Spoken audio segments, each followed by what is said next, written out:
Assalamualaikum warahmatullahi wabarakatuh. Perkenalkan, nama saya Rizky Wibowo dengan NIM 122370074. Di sini saya akan sedikit menjelaskan materi tentang pada pertemuan ke-7 atau minggu ke-7 valuasi tambang, yang dimana materi yang digunakan dalam pertemuan ke-7 ini adalah analisis kepekaan, resiko serta kontribusi kegiatan pertambangan terhadap pendapatan negara. Nah, di mana analisis kepekaan itu atau sensitivitas adalah evaluasi perubahan hasil finansial suatu proyek tambang akibat variasi variabel utama seperti harga komoditas, biaya operasional, dan volume produksi. Tujuannya itu mengidentifikasi faktor yang paling mempengaruhi kelayakan proyek tambang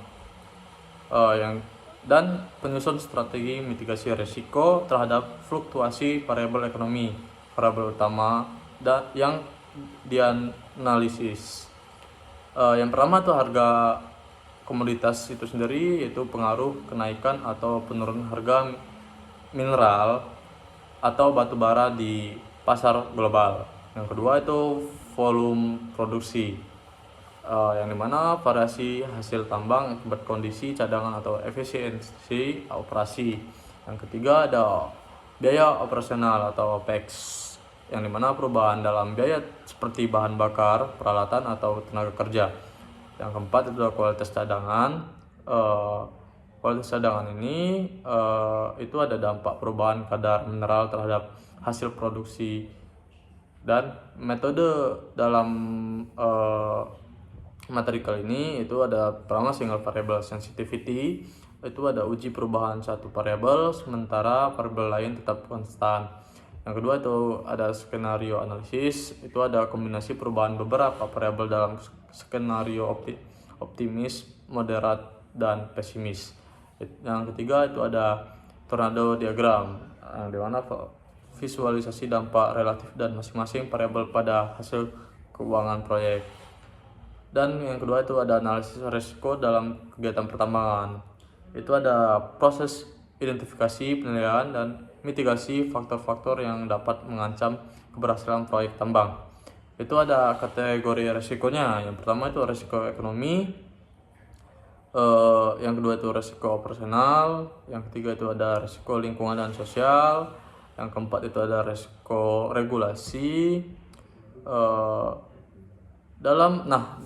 Risiko regulasi itu ada perubahan kebijakan pemerintah terkait pajak atau royalti. Nah, lalu ada penundaan izin operasional, itu ada manajemen risiko, lalu ada diversifikasi portofolio atau mengelola berbagai jenis tambang untuk meminimalkan risiko spesifik. Lalu yang terakhir itu ada dampak positif kegiatan tambang itu sendiri. Yang pertama pendapatan APBN. Nah, pendapatan APBN ini sumber pendapatan penting bagi negara, khususnya daerah kaya mineral. Lalu yang kedua ada peningkatan infrastruktur, yang dimana sebagai bagian dari CSR atau dampak pembangunan tambang. Yang terakhir itu ada peningkatan lapangan kerja di sektor pertambangan dan industri pendukungnya. Mungkin itu saja yang dapat saya sampaikan dalam materi kali ini. Saya akhiri. Wassalamualaikum warahmatullahi wabarakatuh.